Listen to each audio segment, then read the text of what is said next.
ശബരിമല സ്വർണ്ണമോഷണ കേസിൽ ദേവസ്വം ബോർഡ് മുൻ പ്രസിഡന്റും കമ്മീഷണറുമായിരുന്ന എൻ വാസു അറസ്റ്റിലായി. പ്രത്യേക അന്വേഷണ സംഘമാണ് അറസ്റ്റ് രേഖപ്പെടുത്തിയത്.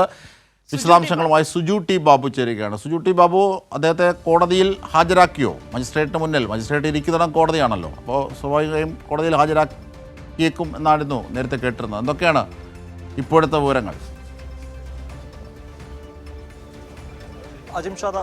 അജിംഷാദ അല്പസമയത്തിനുള്ളിൽ ശബരിമല മുൻ ദേവസ്വം ബോർഡ് പ്രസിഡന്റും ദേവസ്വം കമ്മീഷണറുമായിരുന്ന തിരുവാഭരണ കമ്മീഷണറുമായിരുന്ന വാസുവിനെ അല്പസമയത്തിനുള്ളിൽ മുൻ കമ്മീഷണറുമായ വാസുവിനെ അല്പസമയത്തിനുള്ളിൽ പത്തനംതിട്ട കോടതിയിൽ ഹാജരാക്കും. ഇന്ന് റാന്നി മജിസ്ട്രേറ്റ് അവധിയായതിനാണ് പത്തനംതിട്ട കോടതിയിൽ ഹാജരാക്കുന്നത്. നമ്മളിപ്പോൾ കോടതിയിലാണ് ഉള്ളത്. അല്പസമയത്തിനുള്ളിൽ തന്നെ ഇവിടെ എത്തിക്കും എന്നാണ് മനസ്സിലാക്കാൻ സാധിക്കുന്നത്. സുരക്ഷയ്ക്കായി പോലീസ് ഉദ്യോഗസ്ഥരെയും കോടതി വളപ്പിൽ നിയോഗിച്ചിട്ടുണ്ട്. ശബരിമല സ്വർണ്ണമോഷണവുമായി ബന്ധപ്പെട്ടാണ് കേസിൽ മുൻ ദേവസ്വം കമ്മീഷണർ എൻ വാസു മൂന്നാം പ്രതിയാണ്. കട്ടിളപ്പാളി സ്വർണം പൊതിഞ്ഞിരുന്ന കട്ടിളപ്പാളി ഉണ്ണികൃഷ്ണൻ പോറ്റിക്ക് വാസു ദേവസ്വം കമ്മീഷണറായിരിക്കുന്ന കാലഘട്ടത്തിലാണ് കൈമാറ്റം ചെയ്തിരിക്കുന്നത്. ഇതുമായി ബന്ധപ്പെട്ട കേസിലാണ് ഇപ്പോൾ അറസ്റ്റ് രേഖപ്പെടുത്തുകയും കോടതിയിൽ ഹാജരാക്കുകയും ചെയ്യുന്നത്. ഇത് കട്ടിളപ്പാളികൾ സ്വർണം പൂശിയെന്ന രേഖപ്പെടുത്താതെ ചെമ്പ് പാളികളെന്ന എഴുതാൻ കമ്മീഷണറായിരുന്ന വാസു 2019 മാർച്ച് 19 നിർദ്ദേശം നൽകിയെന്ന കാരണത്താലാണ് ഇപ്പോൾ എൻ വാസുവിനെ അറസ്റ്റ് ചെയ്തിരിക്കുന്നത്. കേസിലെ മറ്റൊരു പ്രതിയായിരിക്കുന്ന മുരാരി ബാബുവിൻ്റെയും മുൻ എക്സിക്യൂട്ടീവ് ഓഫീസറിൻ്റെയൊക്കെ മൊഴി വാസുവിന് എതിരായിരുന്നു. ഇതെല്ലാം കണക്കിലെടുത്തുകൊണ്ടാണ് പ്രത്യേക അന്വേഷണ സംഘം വാസുവിനെ കസ്റ്റഡിയിലെടുക്കുകയും ഇപ്പോൾ അറസ്റ്റ് രേഖപ്പെടുത്തി ഇപ്പോൾ പത്തനംതിട്ട കോടതിയിലേക്ക് എത്തിക്കുന്നത്. സ്വാഭാവികമായി ഇന്ന് കസ്റ്റഡി അപേക്ഷ നൽകാൻ സാധ്യതയില്ല. പിന്നീട് കസ്റ്റഡിയിലെടുത്ത് കൂടുതൽ ചോദ്യം ചെയ്യാനാണ് സാധ്യത. അങ്ങനെയെങ്കിൽ കസ്റ്റഡി അപേക്ഷ നൽകിയില്ലെങ്കിൽ വാസു ഇന്ന് റിമാൻഡിലേക്ക് ജയിലിലേക്ക് പോകേണ്ട ഒരു സാഹചര്യമായിരിക്കാം. ഈ കേസിൽ തുടക്കം മുതൽ തന്നെ പ്രത്യേക അന്വേഷണ സംഘം കൃത്യമായ അന്വേഷണം നടത്തുകയും ഈ കേസിൽ 5ാം പ്രതിയാണ് അറസ്റ്റിലായിരിക്കുന്നത്. ആദ്യം ഉണ്ണികൃഷ്ണൻ പോറ്റി അറസ്റ്റിലാവുന്നു, പിന്നീട് മുരാരി ബാബു, അതിന് പിന്നാലെ മുൻ എക്സിക്യൂട്ടീവ് ഓഫീസർ, പിന്നീട് KS ബൈജു, ശബരിമലയുടെ ഉദ്യോഗസ്ഥനാണ് KS ബൈജു. ഇപ്പോൾ 5ാം അറസ്റ്റാണ് പറഞ്ഞിരിക്കുന്ന എൻ വാസുവിനെ അല്പസമയത്തുള്ളിൽ പത്തനംതിട്ട കോടതിയിലേക്ക് നടക്കും. മറ്റു ആളുകളെയും ഉടൻ തന്നെ അറസ്റ്റ് ചെയ്യാൻ തന്നെയാണ് സാധ്യത. എന്തായാലും കൃത്യമായ അന്വേഷണം കോടതിയുടെ മേൽനോട്ടത്തിൽ പുരോഗമിക്കുക. അതിനിടയിലാണ് ദേവസ്വം ബോർഡ് മുൻ കമ്മീഷണറായിരുന്ന വാസു ദേവസ്വം ബോർഡ് പ്രസിഡന്റായിരുന്ന കാലഘട്ടത്തിലല്ല ഈ കുറ്റകൃത്യം ചെയ്തിരിക്കുന്നത്.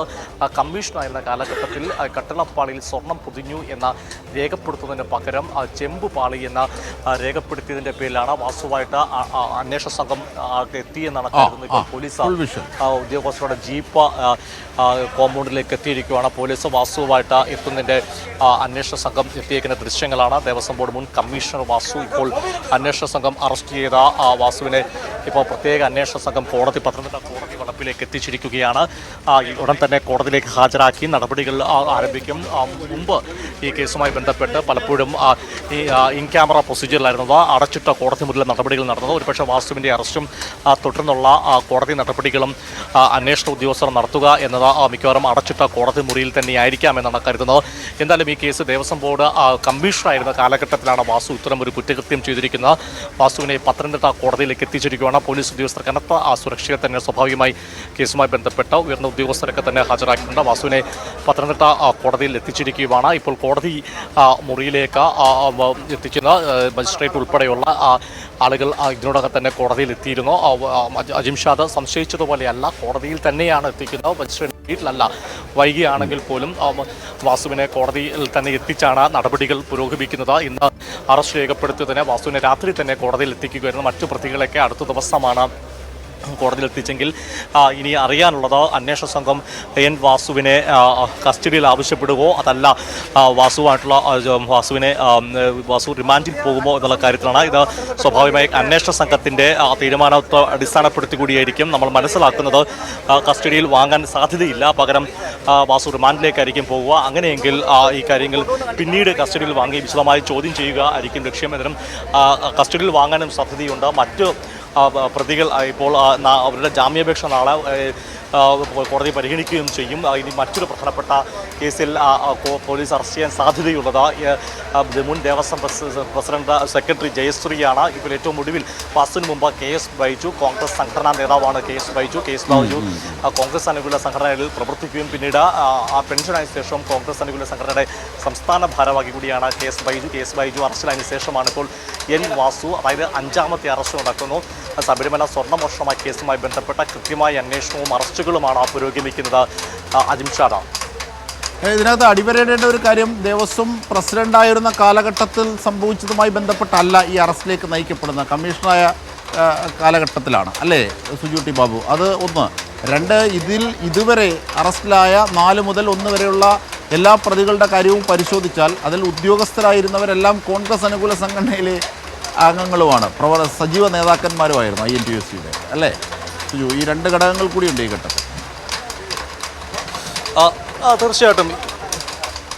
തീർച്ചയായിട്ടും ഈ വാസു അറസ്റ്റിലാകുന്ന 2019 മാർച്ച് 19 നടക്കുന്ന സംഭവമാണ്. അന്ന് ദേവസ്വം കമ്മീഷണറായിരുന്നു വാസു. പിന്നീട് 1 മാസത്തിന് ശേഷം വാസു ജോലിയിൽ നിന്ന് വിരമിക്കുകയും ചെയ്തു. പിന്നീടാണ് വാസു ദേവസ്വം ബോർഡ് പ്രസിഡന്റായി മാറുന്നത്. വാസു ഈ കുറ്റകൃത്യം നടത്തുമ്പോൾ അല്ലെങ്കിൽ വാസുവിനെ ഇപ്പോൾ അറസ്റ്റ് ചെയ്യപ്പെടുന്ന കേസിൽ ആസ്പദമായ സംഭവം നടക്കുമ്പോൾ വാസു ദേവസ്വം ബോർഡ് പ്രസിഡന്റ് അല്ല, പകരം ദേവസ്വം ബോർഡിൻ്റെ കമ്മീഷണറായിരുന്നു. കമ്മീഷണർ എന്ന് പറയുമ്പോൾ അത് ഉദ്യോഗസ്ഥരായിരുന്ന ഘട്ടത്തിലാണ് നമുക്ക് പ്രത്യേകം ശ്രദ്ധിക്കേണ്ടത്. അതിനുശേഷമോ ഈ സ്വർണ്ണമോഷണ കേസുമായി ഹൈക്കോടതി കേസെടുക്കുന്ന ഘട്ടം വരെയും വാസുവിനെതിരെ യാതൊരു തരത്തിലുള്ള അഴിമതി ആരോപണമോ മറ്റ് ആരോപണങ്ങളോ വിധേയനല്ലായിരുന്നു. സ്വാഭാവികമായി അതുകൊണ്ട് തന്നെയായിരിക്കാം വാസുവിനെ പിന്നീട് ദേവസ്വം ബോർഡ് പ്രസിഡന്റാക്കാൻ നിയമിതനാക്കാനും ഇടയാക്കി തീർന്നത്. എന്നാൽ ഇപ്പോൾ ഈ സ്വർണ്ണമോഷണ കേസ് വരുന്നത്, അതായത് ദ്വാരപാലക ശില്പങ്ങളിലെ സ്വർണം മോഷണം പോയതുമായി ബന്ധപ്പെട്ട കേസിന് പിന്നാലെ ഹൈക്കോടതി നിർദ്ദേശമാണ് കട്ടിളപ്പാളിയിലും സ്വർണം പൂശിയുമായി ബന്ധപ്പെട്ട അത് മാറ്റിസ്ഥാപിച്ചുമായി ബന്ധപ്പെട്ട കേസ് എടുക്കണം, അത് അന്വേഷിക്കണം.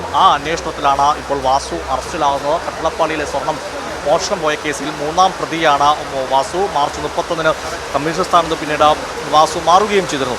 എന്നാൽ സ്വർണം പൂശിൻ്റെ ബാക്കി സ്വർണ്ണം ഉപയോഗിച്ച് നിർദ്ധനായ പെൺകുട്ടിയുടെ വിവാഹം നടത്തുമെന്ന അഭിപ്രായം ചോദിച്ച 1ാം പ്രതി ഉണ്ണികൃഷ്ണൻ കുട്ടി ദേവസ്വം ബോർഡിന് 2019 പിന്നീടാണ് കത്തയക്കുന്ന സംഭവങ്ങളൊക്കെ പിന്നീട് നടക്കുന്ന കാര്യങ്ങളാണെങ്കിൽ ഈ വാസുവിനെതിരെ ഉയർന്നു വന്നിരിക്കുന്ന ആരോപണം വാസു ദേവസ്വം ബോർഡ് കമ്മീഷണറായിരിക്കുന്ന കാലഘട്ടത്തിലാണ്. ആ ഘട്ടത്തിൽ വാസു ദേവസ്വം ബോർഡിൻ്റെ പ്രസിഡൻ്റല്ല. മറ്റൊരു കാര്യം, പല ഉദ്യോഗസ്ഥരും ഇതുമായി ബന്ധപ്പെട്ട് അറസ്റ്റിലാകുന്ന പല ആളുകളും കോൺഗ്രസ് അനുകൂല സംഘടനാ നേതാക്കൾ തന്നെയാണ്. അതിൽ പ്രമുഖനാണ് KS ബൈജു അറസ്റ്റിലായത്. KS ബൈജു കോൺഗ്രസിൻ്റെ സംഘടനയുടെ സംസ്ഥാനതല നേതാവ് കൂടിയാണ്. അങ്ങനെ കേസിൽ രാഷ്ട്രീയ പക്ഷം നോക്കിയല്ല, കൃത്യമായ അന്വേഷണം പുരോഗമിക്കും. നമുക്കറിയാം ദേവസ്വം ബോർഡ് തന്നെയാണ് ഇതുമായി ബന്ധപ്പെട്ട സമഗ്ര അന്വേഷണം ആവശ്യമെന്ന് കോടതിയിൽ അപേക്ഷയും നൽകിയതാണ്. ദേവസ്വം ബോർഡിനോ നിലവിലെ ദേവസ്വം ബോർഡിനോ മന്ത്രിക്കോ ഒന്നും തന്നെ ഇതിൽ യാതൊരു അഭിപ്രായ വ്യത്യാസമില്ല.